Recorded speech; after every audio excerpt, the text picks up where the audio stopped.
Словарь терминов. Важность. Важность возникает там, где чему-то придается излишне большое значение.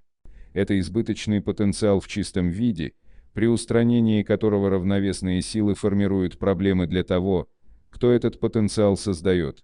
Существует два типа важности – внутренняя и внешняя. Внутренняя, или собственная важность, проявляется как переоценка своих достоинств или недостатков. Формула внутренней важности звучит так: «Я важная персона» или «Я выполняю важную работу». Когда стрелка важности зашкаливает, за дело берутся равновесные силы, и важная птица получает щелчок по носу. Того, кто выполняет важную работу, тоже ждет разочарование: либо работа будет никому не нужна, либо будет выполнена очень плохо. Существует еще обратная сторона, а именно принижение своих достоинств, самоуничижение. Величина избыточного потенциала в обоих случаях одинакова, разница только в знаках. Внешняя важность также искусственно создается человеком, когда он придает слишком большое значение объекту или событию внешнего мира. Формула внешней важности: «Для меня большое значение имеет то-то» или «Для меня очень важно сделать то-то». При этом создается избыточный потенциал, и все дело будет испорчено. Представьте, что вам необходимо пройти по бревну, лежащему на земле. Нет ничего проще. А теперь вы должны пройти по тому же бревну, перекинутому через крыши двух высотных домов. Это для вас очень важно, и вам не удастся убедить себя в обратном. Волна удачи. Волна удачи образуется как скопление благоприятных для вас линий жизни. В пространстве вариантов есть все, и в том числе вот такие золотые жилы. Если вы попали на крайнюю линию такой неоднородности и поймали удачу, вы можете по инерции скользить на другие линии скопления, где следуют новые счастливые обстоятельства. Но если за первым успехом вновь пошла черная полоса, значит вас зацепил деструктивный маятник и увел в сторону от волны удачи. Выбор. Трансерфинг предлагает принципиально иной подход к достижению целей. Человек делает выбор, словно заказ в ресторане, не заботясь о средствах достижения. В итоге цель реализуется по большей части сама, независимо от прямых действий заказчика. Ваше желание не исполнится. Ваши мечты не сбудутся. Но ваш выбор – это непреложный закон, и он будет неизбежно реализован. Суть выбора невозможно объяснить в двух словах. Весь трансерфинг о том, что такое выбор и как его делать. Единство души и разума. Разум имеет волю, но не способен управлять внешним намерением. Душа способна ощутить свою тождественность с внешним намерением, но не имеет воли. Она летает в пространстве вариантов, как неуправляемый бумажный змей. Для того, чтобы подчинить воле внешнее намерение, необходимо добиться единства души и разума. Это состояние, в котором чувства души и мысли разума сливаются воедино. Например, когда человек наполнен радостным вдохновением, его душа поет, а разум удовлетворенно потирает руки. В таком состоянии человек способен творить. Но бывает, что душа и разум находят единство в беспокойстве, страхах и неприятии. Тогда сбываются худшие ожидания. Наконец, когда здравый рассудок твердит одно, а сердце противится, это значит, что душа и разум находятся в разладе. Загадка смотрителя. Каждый человек может обрести свободу выбирать все, что захочет. Как получить эту свободу? Человек не знает о том, что может не добиваться, а просто получать желаемое. Звучит совершенно невероятно, но тем не менее это действительно так. Ответ на эту загадку вы узнаете, только прочитав всю книгу «Трансерфинг реальности» до конца. Не пытайтесь сразу заглянуть в последнюю главу, потому что ответ вам будет непонятен. Знаки. Путеводными знаками являются те, которые указывают на грядущий поворот течения вариантов. Если надвигается нечто, способное оказать существенное влияние на ход событий, появляется знак, сигнализирующий об этом. Когда течение вариантов делает поворот, вы переходите на другую линию жизни. Каждая линия более-менее однородна по своим качествам. Поток в течение вариантов может пересекать разные линии. Линии жизни отличаются друг от друга своими параметрами. Перемены могут быть незначительными, но разница все же ощущается. Вот эту качественную разницу вы и подмечаете сознательно или подсознательно, будто что-то не так. Путеводные знаки появляются только в том случае, когда начинается переход на другие линии жизни. Отдельные явления вы можете не заметить. Например, ворона каркнула, а вы не обратили внимания. Вы не почувствовали качественной разницы, значит, все еще находитесь на прежней линии. Но если что-то в явлении вас насторожило, значит, это знак. Знак отличается от обычного явления тем, что он всегда сигнализирует о начавшемся переходе на существенно отличную линию жизни. Избыточный потенциал. Избыточный потенциал – это напряженность, локальное возмущение в равномерном энергетическом поле. Такая неоднородность создается мысленной энергией, когда какому-нибудь объекту придается избыточно важное значение. Например, желание – это избыточный потенциал, поскольку оно стремится притянуть вожделенный предмет туда, где его нет. Томительное желание иметь то, чего у вас нет, создает энергетический перепад давления, который порождает ветер равновесных сил. Другие примеры избыточных потенциалов – недовольство, осуждение, восхищение, преклонение, идеализация, переоценка, презрение, тщеславие, чувство превосходства, вины, неполноценности, индуцированный переход, катастрофы, стихийные бедствия, вооруженные конфликты, экономические кризисы развиваются по спирали. Сначала идет зарождение, потом раскрутка, все больше нагнетается напряженность, затем кульминация, эмоции уже пылают вовсю, и, наконец, развязка, вся энергия распыляется в пространство, и наступает временное затишье. Примерно так же работает водоворот. Внимание группы людей попадает в петлю захвата маятника, который начинает все сильнее раскачиваться, увлекая за собой на бедственные линии жизни.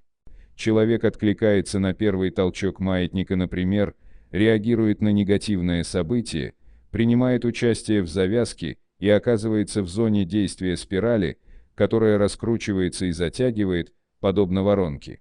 Явление затягивания в воронку определяется как индуцированный переход на линию жизни, где человек становится жертвой. Его отклик на толчок маятника и последующая взаимная подпитка энергии колебаний индуцирует переход на линию жизни, близкую по частоте к колебаниям маятника. В результате негативное событие включается в слой мира данного человека. Координация важности. Не придавайте ничему избыточно важного значения. Ваша важность нужна не вам, а маятникам. Маятники управляют людьми, как марионетками, с помощью нитей важности. Человек боится отпустить нити важности, потому что находится во власти зависимости, которая создает иллюзию опоры и уверенности.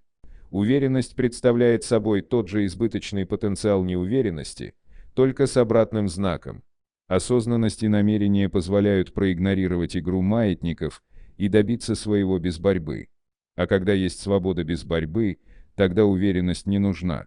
Если я свободен от важности, мне нечего защищать и нечего завоевывать, я просто спокойно иду и выбираю свое. Чтобы освободиться от маятников, необходимо отказаться от внутренней и внешней важности.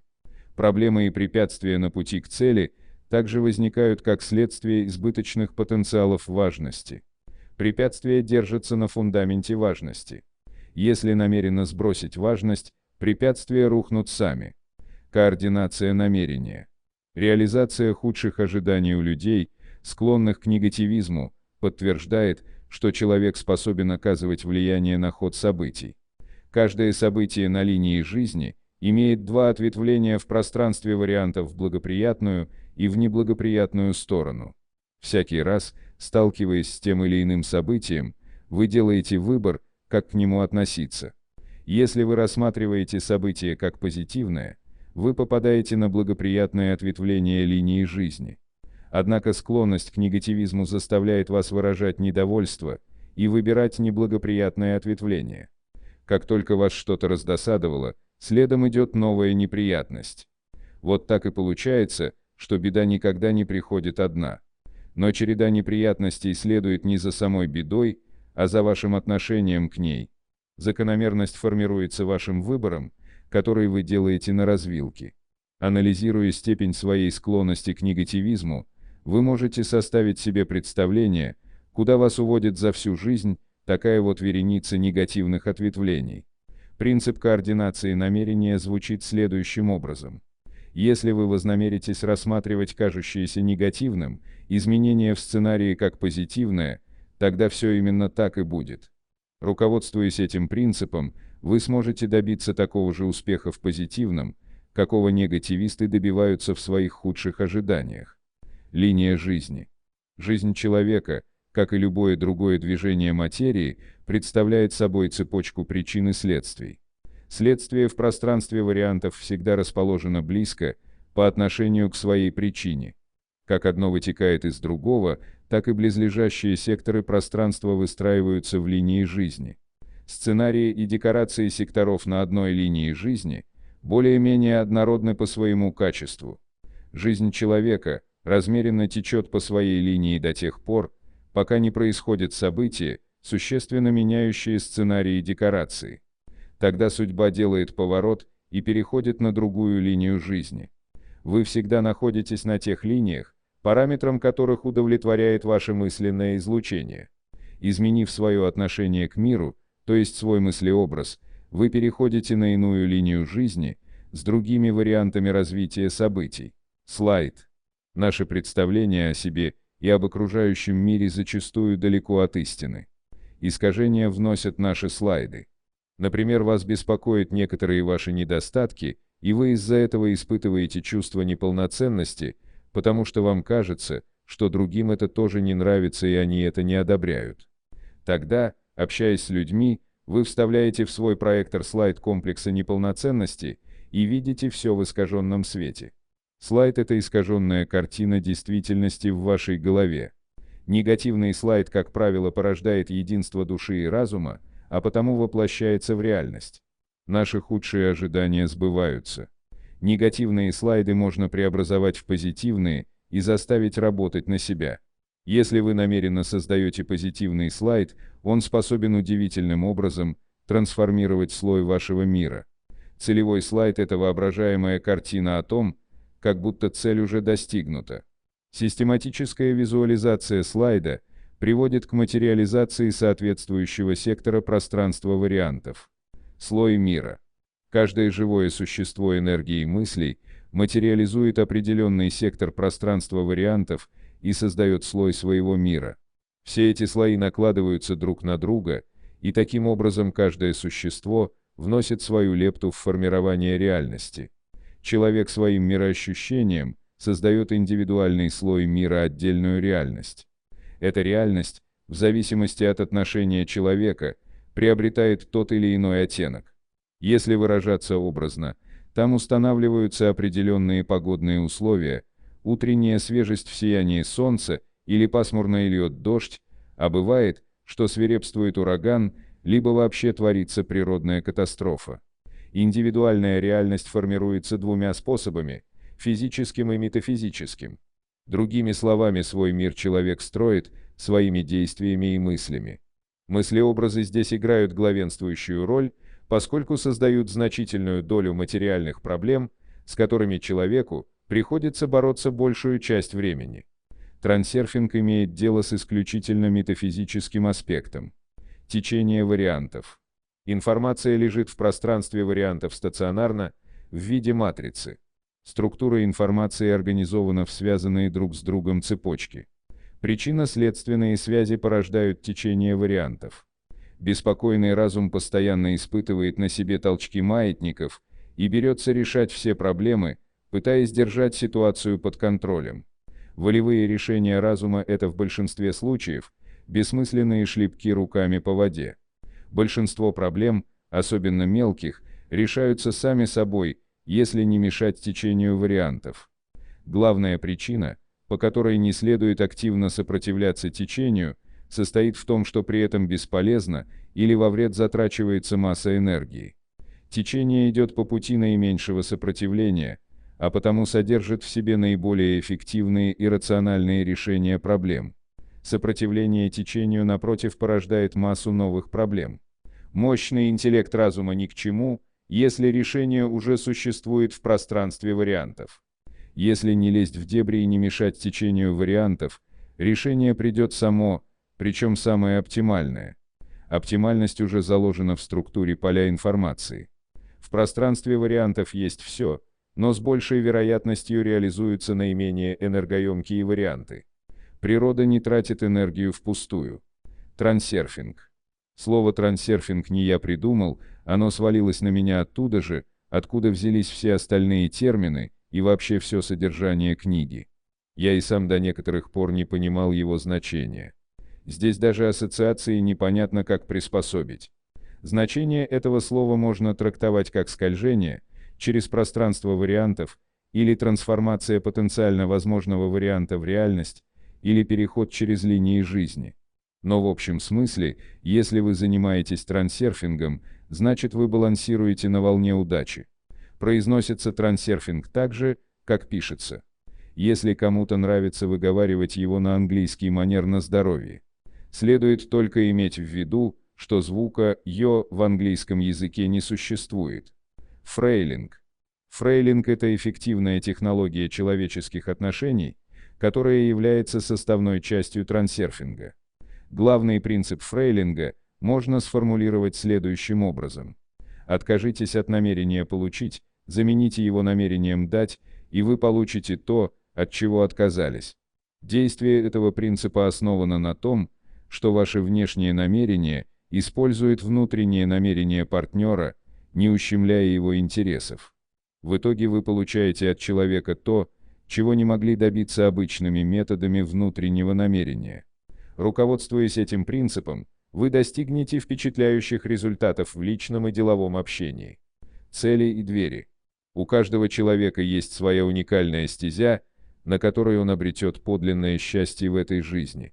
Маятники навязывают человеку чуждые ему цели, которые манят своей престижностью и недоступностью. Гоняясь за ложными целями, вы либо ничего не добьетесь, либо добившись, поймете, что вам это не нужно. Ваша цель превратит вашу жизнь в праздник. Достижение вашей цели притянет за собой исполнение всех остальных желаний, причем результаты превзойдут все ожидания. Ваша дверь является тем путем, который приведет к вашей цели. Если вы идете к вашей цели через вашу дверь, никто и ничто не сможет вам помешать, потому что ключ вашей души идеально подходит к замку вашей стези.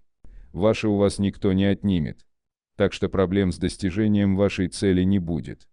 Проблема лишь в том, чтобы найти вашу цель и вашу дверь. Трансерфинг научит вас, как это делать.